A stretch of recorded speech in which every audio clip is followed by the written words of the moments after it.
Chandigarh speaks के आज के इस खास कार्यक्रम में आप सबका बहुत बहुत स्वागत है। मैं हूं चंद्रशेखर पाराशर और आज का ये कार्यक्रम आधारित है स्वदेशी सुरक्षा और स्वावलंबन।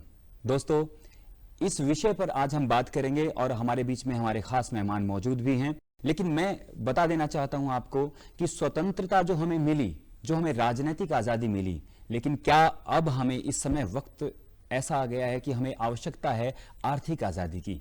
तो क्या आर्थिक आजादी के उस मकाम पर हम आगे बढ़ रहे हैं और क्या हम विकसित भारत की ओर, आत्मनिर्भर भारत की ओर, और वो हमारी संकल्पना, परिकल्पना हमारी क्या साकार हो रही है? प्राइम मिनिस्टर भी बहुत बार बात करते हैं आत्मनिर्भरता की, और चाहे स्वदेशी सुरक्षा हो या स्वावलंबन, हम प्रत्येक क्षेत्र में भारत अग्रसर है और बहुत सारे ऐसे देश हैं जहां उनकी श्रेणी में आगे बढ़ रहा है हमारा भारत।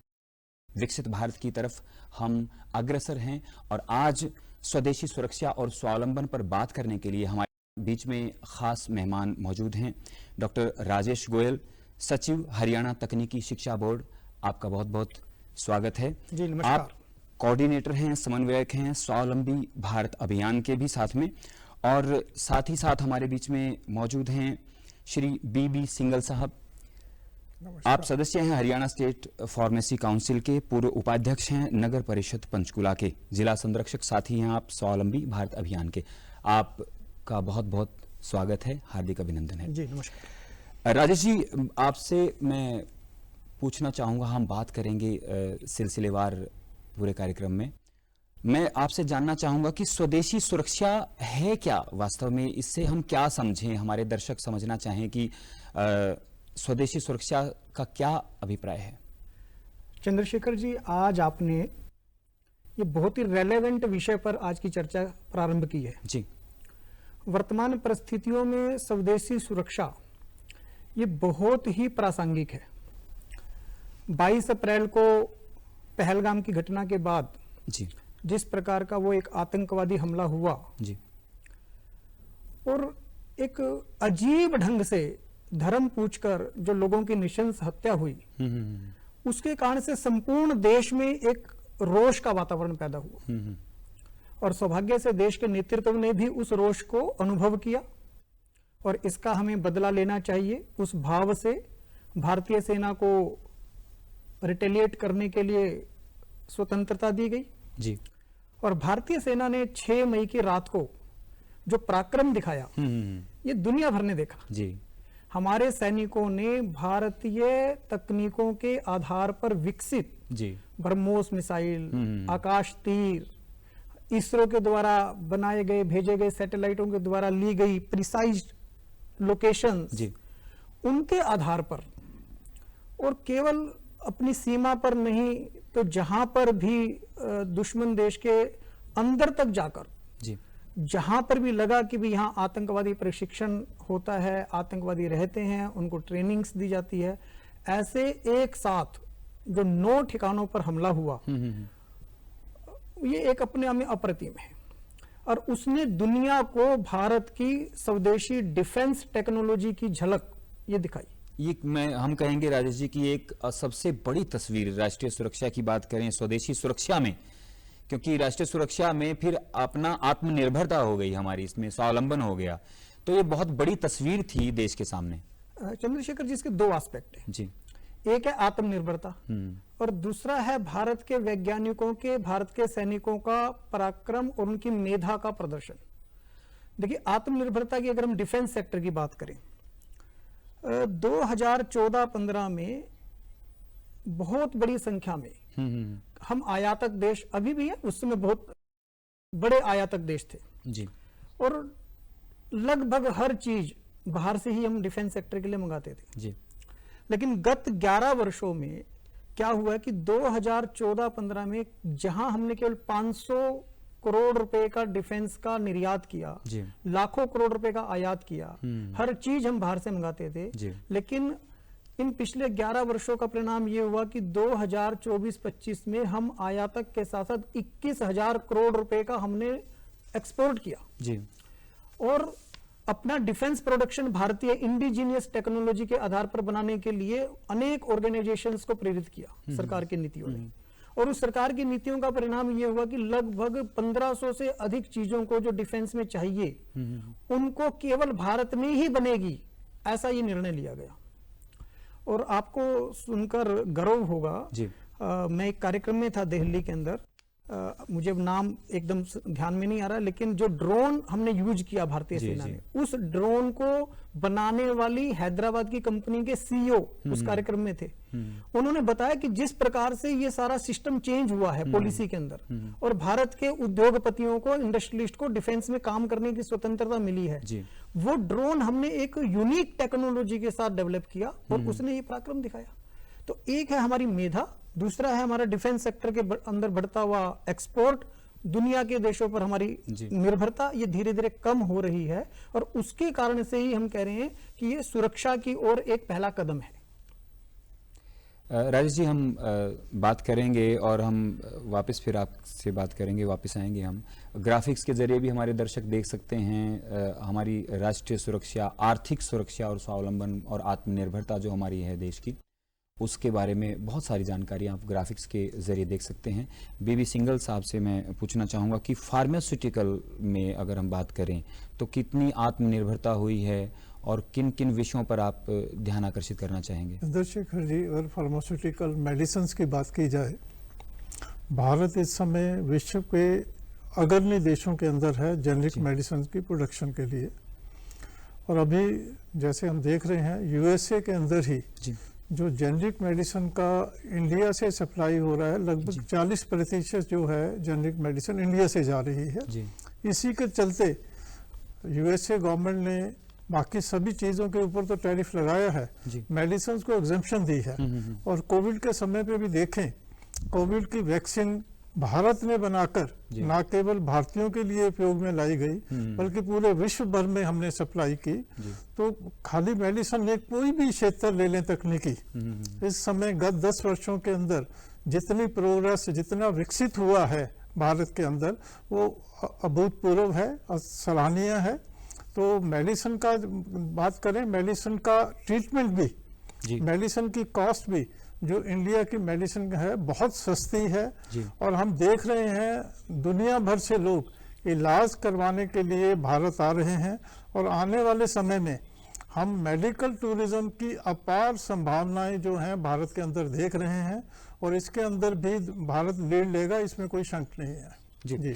आपको लगता है स्वदेशी उत्पाद जो हमारा हो गया है आज ब्रांड बनता जा रहा है? कहीं भी बाहर विदेशों में देखें, बहुत सारे, राजेश जी ने भी बात की अभी, हमारे सुरक्षा के जितने भी उपकरण हैं, बहुत सारे ड्रोन खास तौर पर, और बहुत सारे ऐसे उपकरण हैं जो इसरो से भी प्रोड्यूस किए, इसरो ने भी। कोई ऐसा लग रहा है कि आपको कितने सारे ब्रांड हैं जो इंटरनेशनल ब्रांड बन चुके हैं फार्मास्यूटिकल लाइन में भी, आपको ऐसा लगता है?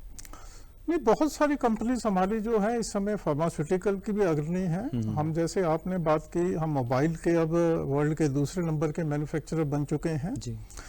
हमारा जो एक विषय को और इसको अच्छे से समझने के लिए, जैसे कि हमारी 140 करोड़ की इस समय जनसंख्या है, हमारा कंज्यूमर बेस बहुत बड़ा है, सेकंड लार्जेस्ट कंज्यूमर बेस है। इसी वजह से दुनिया भर की कंपनीज, दुनिया भर के देश इंडिया के अंदर अपना सामान सप्लाई करने के लिए लालायित रहते हैं। उनको एक बड़ा बाजार नजर आता है। तो स्वदेशी सुरक्षा और स्वावलंबन अभियान के जरिए हम लोगों में आर्थिक चेतना को जगाने का काम कर रहे हैं। हमारे द्वारा खर्चा गया एक भी रुपया बहुत महत्वपूर्ण है, वो एक राष्ट्र हित में जाएगा या राष्ट्र विरोधी शक्तियों के पास जाएगा। इसी चेतना का आह्वान करने, इसी चेतना को जगाने के लिए ये माननीय प्रधानमंत्री जी द्वारा और स्वदेशी, उसी के चलते स्वदेशी से सुरक्षा, सुरक्षा से स्वावलंबन का अभियान हम लोग लेके आगे बढ़ रहे हैं, ताकि हमारी जो यहाँ की अपनी स्वदेशी खपत बढ़े, हमारे ब्रांड्स को ताकत मिले, हमारा जीडीपी के अंदर कंट्रीब्यूशन बने। और जिस तरह से अब टैरिफ दिखा दिखा के हमें डराया जा रहा है, धमकाया जा रहा है, आर्म ट्विस्टिंग की जा रही है, आने वाले टाइम पर कोई भी देश ऐसी हिमाकत हमारे साथ ना कर सके। जी राजेश जी, हम बात कर रहे थे आर्थिक सुरक्षा पर, और मैं उसमें जोड़ना चाहूंगा कि साइबर सुरक्षा, सुरक्षा की तो बात हम कर ही रहे थे, साइबर सुरक्षा के बारे में कुछ दर्शकों को बताना चाहिए। हाँ, मैं पहले वाले विषय पे कुछ बातें ऐड करता हूँ, फिर साइबर सुरक्षा पे आता हूँ। कि अब वर्तमान में ये स्वदेशी सुरक्षा की आवश्यकता क्यों है, जो हम ये बात कर रहे हैं, और स्वावलंबन की आवश्यकता क्यों है। अभी आपने प्रारंभ में एक बात बहुत अच्छी बोली और एक नया आपने शब्द भी बोला कि 15 अगस्त 1947 को भारत आजाद हो गया, राजनीतिक आजादी हमें मिल गई जी। लेकिन अब 75 वर्षों के बाद जब अब ये अमृत काल प्रारंभ हुआ है और प्रधानमंत्री जी ने भी, देश के युवाओं ने भी विचार किया है, सब जनता ने मन बनाया कि 2047 तक भारत विकसित होगा, तो विकसित और समृद्ध, सर्वांग सुंदर, सुरक्षित होने के लिए क्या किया जाए, उसके लिए आर्थिक दृष्टि से सक्षम होना ये बहुत आवश्यक है। हमने सुना होगा अपने देश के बारे में कि हमें विश्व गुरु कहा जाता था, हमें सोने की चिड़िया कहा जाता था। उसका कारण क्या था? शिक्षा, धर्म, सभ्यता, संस्कृति, परंपरा, विज्ञान, तकनीकी, इन सब क्षेत्रों में तुम आगे थे ही जी। आर्थिक दृष्टि से भी चंद्रशेखर जी हम बहुत सक्षम थे।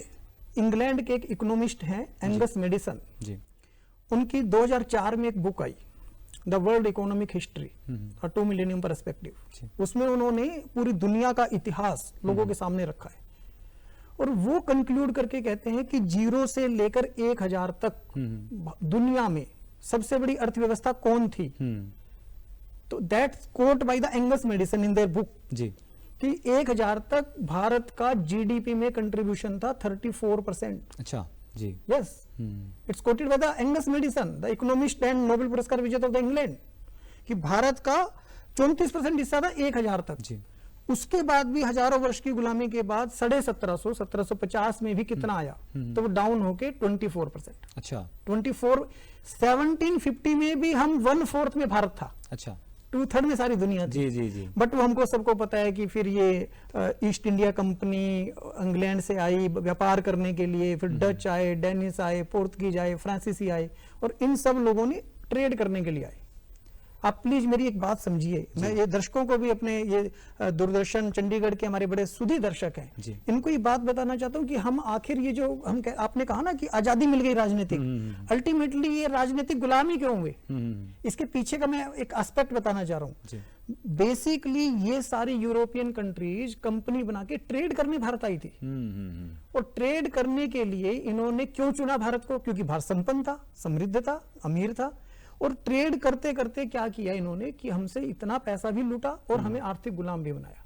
उसका भी अभी आपको मैं कोट करता हूं, उत्साह पटनायक, ये इकोनॉमिक्स की प्रोफेसर है ऑक्सफोर्ड यूनिवर्सिटी के अंदर, उसने एक विश्लेषण दिया। अपने पुराने क्रांतिकारियों ने, सुरेंद्रनाथ बनर्जी ने, दादा भाई नौरोजी ने तो ड्रेन ऑफ वेल्थ की थ्योरी दी है, बट ये उत्साह पटनायक की मैं बता रहा हूं आपको, अभी लेटेस्ट उसने सर्वे करके बताया कि कितना पैसा लूटा उन्होंने।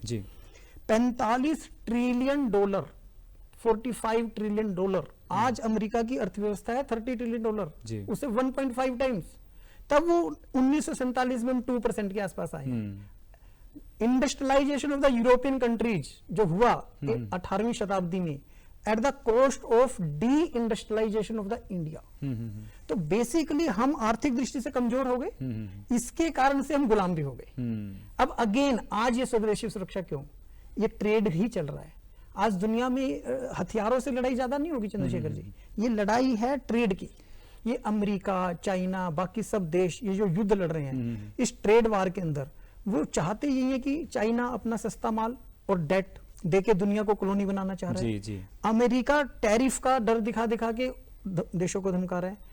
बट अगर हमको आर्थिक दृष्टि से सक्षम होना है तो हमको स्वदेशी की तरफ जाना पड़ेगा, वोकल फॉर लोकल की तरफ जाना पड़ेगा, भारतीय इंडस्ट्री को मजबूत करना पड़ेगा, सेल्फ रिलायंट होना पड़ेगा, तभी हम इसके द्वारा अपनी इकोनॉमी को बूस्ट भी कर सकते हैं और आत्मनिर्भर भी बन सकते हैं।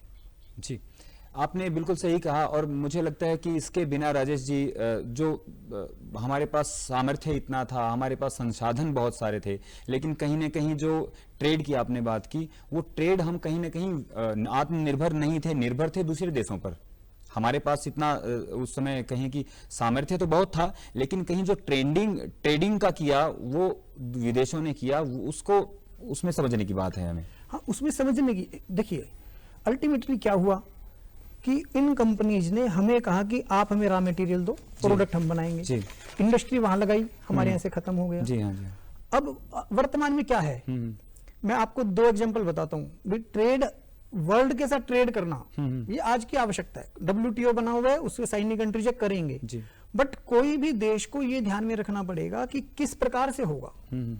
अभी दो देशों की ज्यादा चर्चा होती है, अमेरिका की और चाइना की।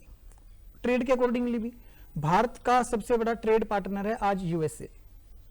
2024-25 में 131 बिलियन डॉलर का व्यापार किया हमने उनके साथ। दूसरा ट्रेड पार्टनर है हमारा चाइना। चाइना के साथ हमने किया 127 बिलियन डॉलर का।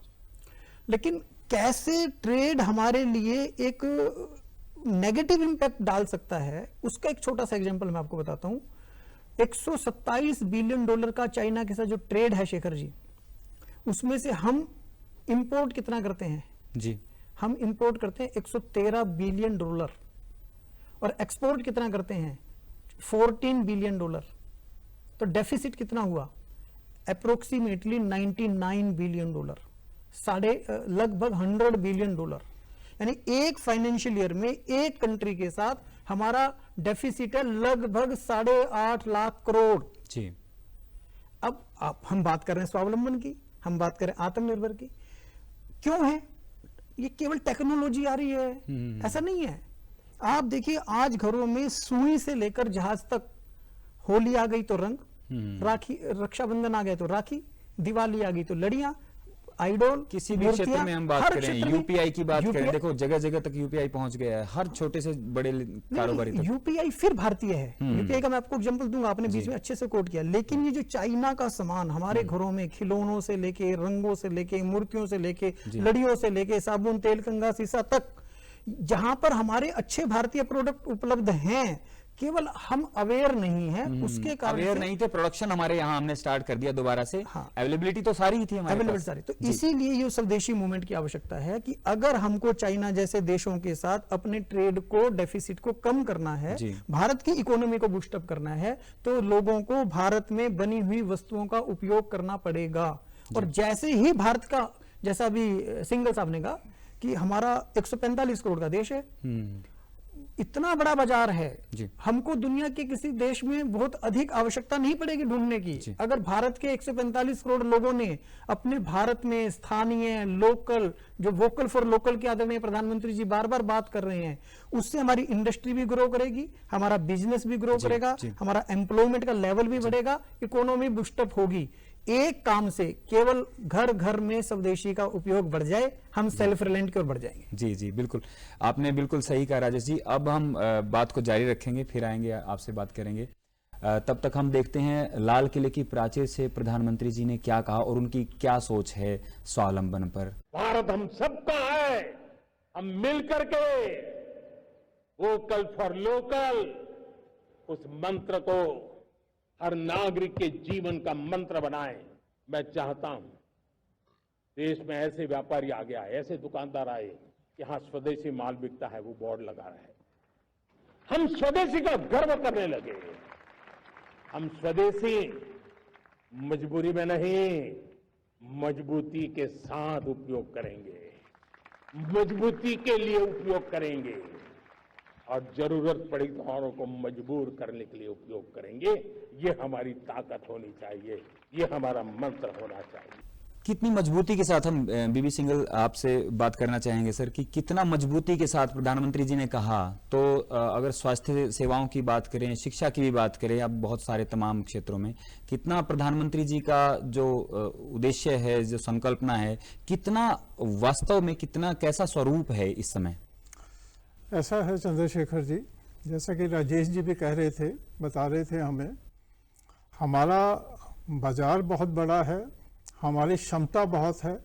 आज ज़रूरत है, जो प्रधानमंत्री जी का आह्वान है उसके चलते एक अलग जगाने की, आर्थिक संवेदनशीलता लाने के लिए विदेशी वस्तुएं क्या है और विदेशी वस्तुएं क्या हैं। मैं एग्जाम्पल के लिए बताना चाहूँगा, आज हम सबके मन में घर कर गया है, अगर हम टूथपेस्ट की बात करें, टूथपेस्ट का मतलब कॉलगेट, हम लोग ये चिंता नहीं करते ये विदेशी कंपनी है या देशी कंपनी है। हमें ये लोगों को बताना पड़ेगा, हम बता रहे हैं इस पैम्फलेट के माध्यम से, और ये पूरा टेबल बना के हम लोगों के बीच में जा रहे हैं। कौन कौन से जो घर में सामान, प्रोडक्ट हैं, वो हमारी देसी कंपनियों के हैं, इंडियन कंपनीज के हैं, कौन कौन के विदेशी हैं, ताकि लोगों की जानकारी में चीज आए और लोग जब अगली बार बाजार में सामान लेने जाएं तो इस चीज़ का ध्यान रखें भी हमें प्रधानमंत्री जी के आह्वान के चलते हमें जो मेड इन इंडिया है उन्हीं का सामान खरीदना है, विदेशी कंपनियों का सामान नहीं खरीदना है, जिसके चलते हमारी देश की आर्थिक अवस्था के लिए हम मजबूती दे पाएंगे। और मैं सरकार की बात करूं, जो प्रधानमंत्री जी भी आह्वान कर रहे थे, आज ही मैं ध्यान कर रहा था, पिछले 10 वर्षों के अंदर 1,60,000 स्टार्टअप इंडिया के अंदर शुरू हुए हैं, जो कि अपने आप में मिसाल है। और दुनिया में हम तीसरे नंबर पर हैं स्टार्टअप के अंदर। वो जो बच्चे आज स्टार्टअप कर रहे हैं, वो सारी टेक्नोलॉजी की बात करें, सुविधाओं की बात करें, सर्विसेज की बात करें, मेड इन इंडिया जब ये शुरू होकर बाजार में आ रही हैं, मुझे लगता है तो ये 140 करोड़ जनता अपने आप में, राजेश जी ने जैसे बताया, पूरी तरह से सक्षम है। अगर हम अपने उत्पाद, अपना मेड इन इंडिया प्रोडक्ट हम अपने आप ही सारे कंज्यूम करने लग जाएं, हमें किसी की तरफ देखने की जरूरत नहीं है, सारा दुनिया हमारी तरफ देखेगा। मुझे लगता है सिंघल साहब, देखिए 10-11 वर्षों की पहले की बात करें हम तो हमें यूपीआई का मालूम था, न इतने सारी ट्रांजैक्शंस करते हैं आजकल हम, और बहुत सारे जो आपने बताया भी। तो राष्ट्रीय सुरक्षा की हमने बात की, अब हम बात करते हैं स्वावलंबन की जी। ट्रेड की भी आप बात कर रहे थे। तो आजकल चर्चा का विषय बना है टैरिफ, और बहुत अमेरिका की बात होती है, रशिया की बात होती है, चाइना की, भारत की खास तौर पर। तो टैरिफ के बारे में थोड़ा हमारे दर्शकों को समझाइए। शेखर जी, 2 बातें आपने पूछी, एक स्वावलंबन की और अभी प्रधानमंत्री जी ने एक वोकल फॉर लोकल की बात की है, और तीसरा आपने टैरिफ की है। तो आप मुझे थोड़ा समय दीजिए, मैं तीनों बातें एक करके बताता हूँ।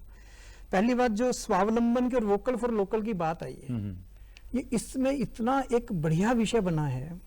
मैं नीचे बहुत ज्यादा घूमता हूँ लोगों के बीच में जी। तो जो एक जिला एक प्रोडक्ट, इस तरह की बातें हुई है। पिछले दिनों आपने खबर पढ़ी होगी, तेलंगाना के पास जी एक गांव है पोचमपल्ली। जी, पोचमपल्ली वो लगभग एक 1500 परिवारों का गांव है, बहुत सुंदर गांव है जी। क्यों? 1951 में जो भूदान आंदोलन विनोबा भावे जी ने शुरू किया, वो वहां से शुरू किया। वहां के एक व्यक्ति ने 300 एकड़ जमीन पहले भूदान की, तो भूदान गांव भी बोलते हैं जी। उसके वहां पर बनती है 1500 के 1500 घरों में हथकरघा है जी। अच्छा। और वहां पर महिलाएं, पुरुष, बच्चे सब हाथों से बुनाई करके साड़ी बनाते हैं। और वो साड़ी जो बनाते हैं उनका परंपरागत उद्योग है। एक गांव में 1500 घर, 1500 के 1500 घरों में हथकरघा और वो साड़ी बनाते हैं। आज दुनिया में उस पोचमपल्ली की साड़ी, जिसको बोलते हैं इक्कत, वो इतनी प्रसिद्ध है जी। जो जो हम कभी पढ़ते थे कि ढाका की मलमल और हमारे यहाँ का रेशमी वस्त्र, सूती वस्त्र लोग पहनते थे, तो लोग उनके पीछे लगे, बनारस की साड़ी। जी। वो पोचमपल्ली की साड़ी आज दुनिया भर में प्रसिद्ध है। और वो अपनी परंपरागत आगे उस तकनीक को आगे बढ़ा रहे हैं। केवल इतना ही नहीं, वहां पर एक 150 कमरों का एक पुराना महल है, उसको उन्होंने संरक्षित किया है, तालाबों को संरक्षित किया है, वहां के पर्यावरण को संरक्षित किया है, वहां के मंदिरों को संरक्षित किया है। इस एक छोटा सा गांव साल भर में कितना बिजनेस करता है? 200 करोड़ रुपए। एक छोटा सा गांव, हर व्यक्ति स्वरोजगारी है, हर व्यक्ति उद्यमी है। तो ये है वोकल फॉर लोकल की ताकत।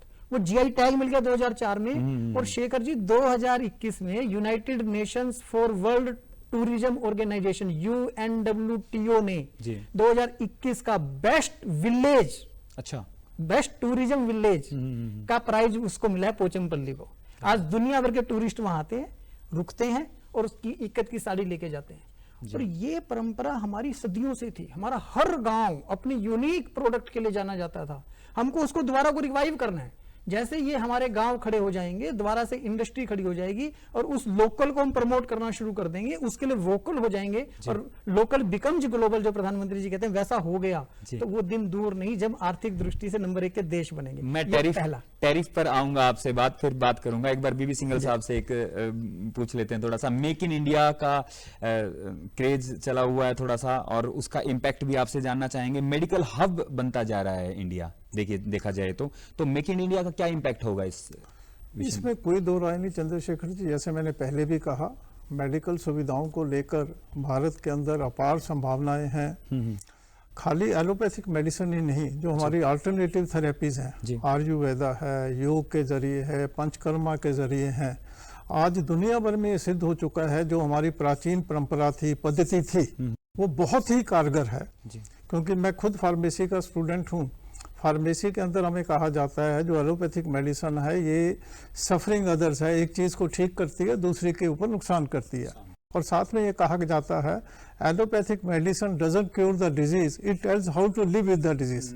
जहाँ हमारी आयुर्वेदिक मेडिसिन हैं, हमारी जो और पद्धतियाँ हैं, ये तकलीफ को परमानेंटली ठीक करती हैं।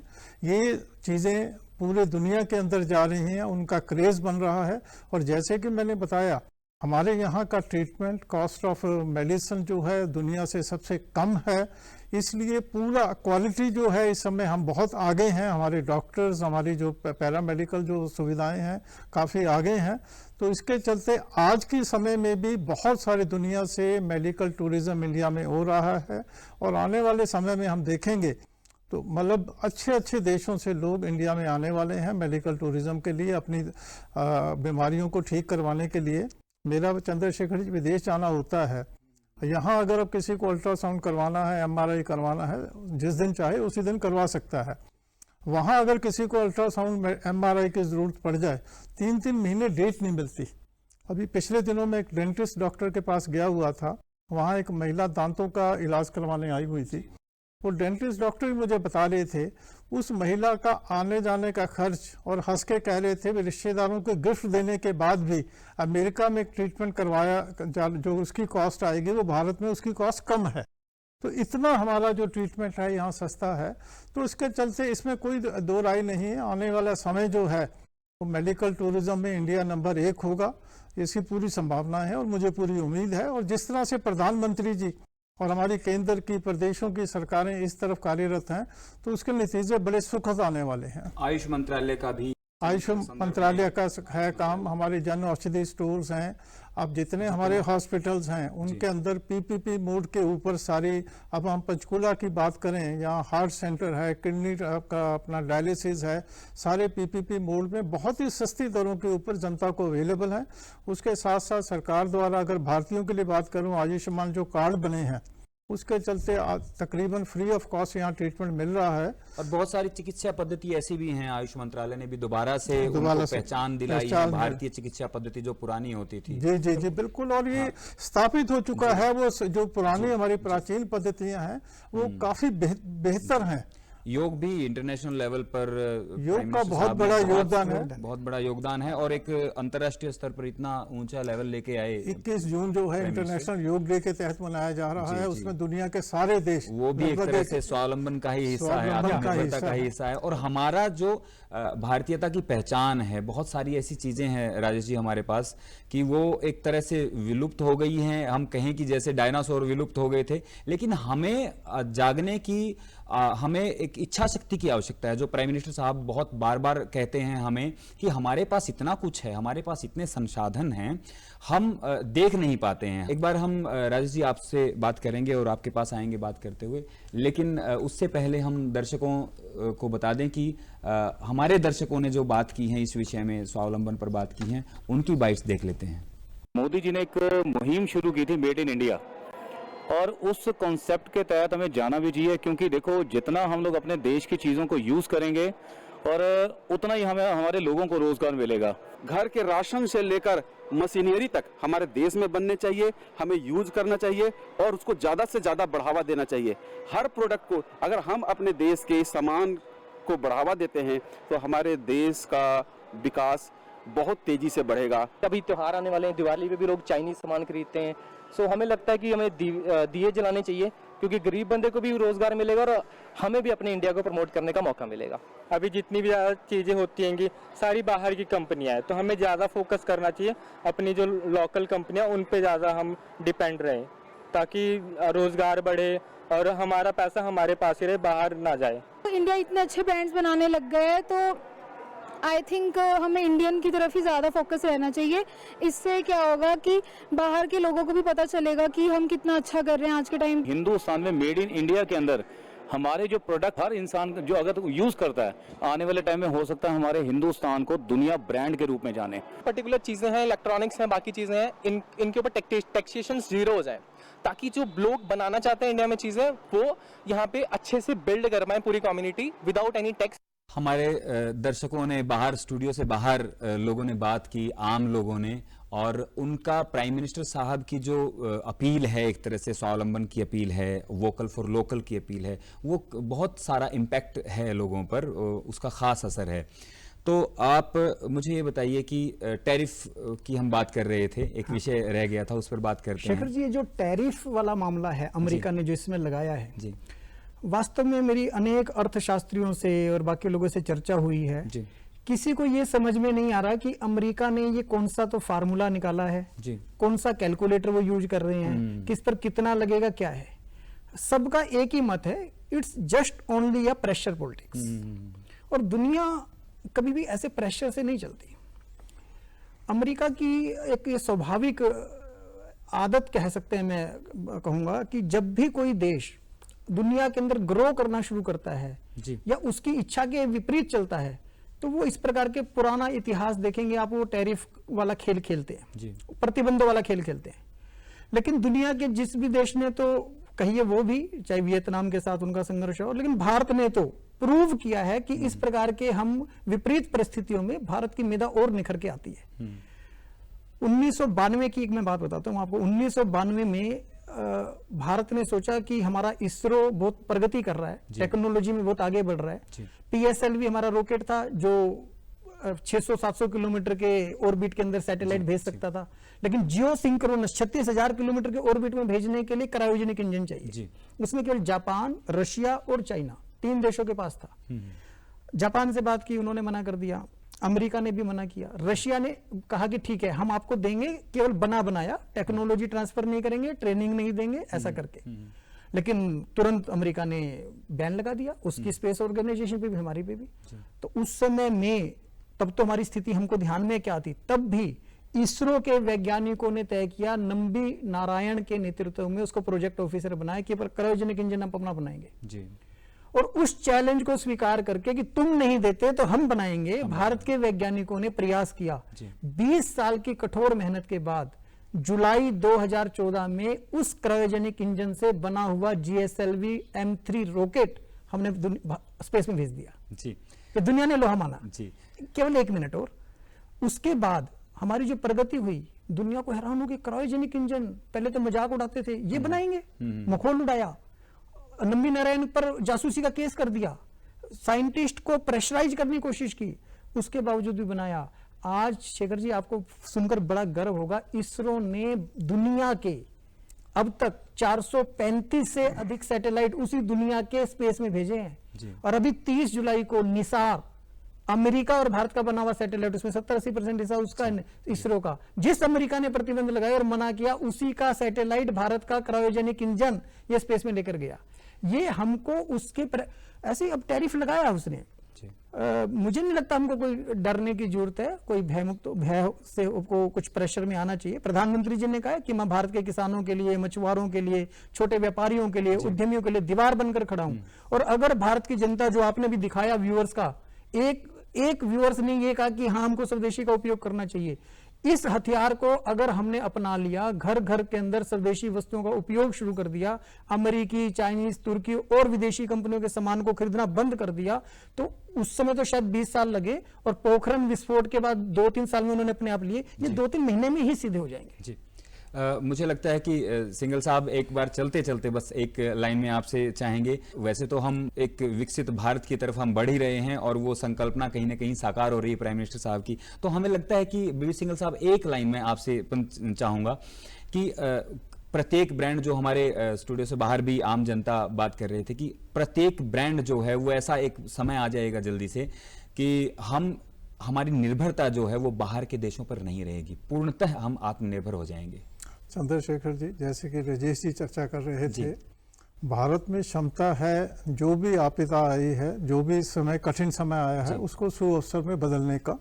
और हमें विश्वास है, आज भी जो प्रधानमंत्री जी के नेतृत्व में जो टैरिफ का ये कठिन समय है, इसको हम सुअवसर में बदलेंगे। इसके साथ साथ मैं आह्वान करना चाहूँगा जनता के साथ भी, ये आर्थिक चेतना का समय है, आर्थिक राष्ट्रीयता का समय है। आइए, अपने द्वारा खर्च किया जा रहा एक रुपए के लिए हम संवेदनशील हों, राष्ट्रीय हित को ध्यान में रखते हुए स्वदेशी का सामान खरीदें, अपने देश को पुरातन काल में जो कि सोने की चिड़िया में कहा जाता था, प्रधानमंत्री जी का जैसे आह्वान है, हम सोने का शेर बनाए आत्मनिर्भरता के चलते, स्वदेशी सामानों का उपयोग करने के चलते। तो इसके चलते हम अपने आप को इतना सशक्त बना सकेंगे जिसकी कोई कल्पना नहीं की जा सकती। मेरा आपसे चलते चलते यही आह्वान रहेगा, आपके माध्यम से जनता से आह्वान रहेगा, स्वदेशी का नारा लें, जय स्वदेशी जय भारत। इसी के साथ हम उम्मीद करते हैं कि प्रधानमंत्री जी ने भी कहा और हमारे स्टूडियो में मेहमान भी मौजूद रहे, उन्होंने भी ये कहा कि स्वदेशी के साथ ही हम जितना स्वावलंबन होंगे, जितना स्वदेशी होंगे, वो हमारी आत्मनिर्भरता पर डिपेंड करता है। वो कहीं ना कहीं अब हमारे अंदर वो साकार साबित हो रहा है। वो तस्वीर जो विकसित भारत की है, जो हमने सोची है, प्रधानमंत्री जी ने देखी है, वो कहीं ना कहीं साकार होगी। आप ये हमारा कार्यक्रम डीडी हरियाणा और डीडी पंजाबी के साथ साथ हमारे यूट्यूब चैनल पर भी देख सकते हैं और साथ ही साथ हमारे OTT प्लेटफॉर्म वेव्स पर भी ये कार्यक्रम आप देख सकते हैं। हमारे कार्यक्रम में आज खास मेहमान डॉक्टर राजेश गोयल जी आए। बीबी सिंघल जी, आप लोगों का बहुत बहुत धन्यवाद सर यहाँ कार्यक्रम में पधारने पर। और फिर किसी नए विषय के साथ हम चंडीगढ़ स्पीक्स के इस कार्यक्रम में हाजिर होंगे, मुखातिब होंगे आपसे। तब तक के लिए हमें आज्ञा दीजिए। नमस्कार।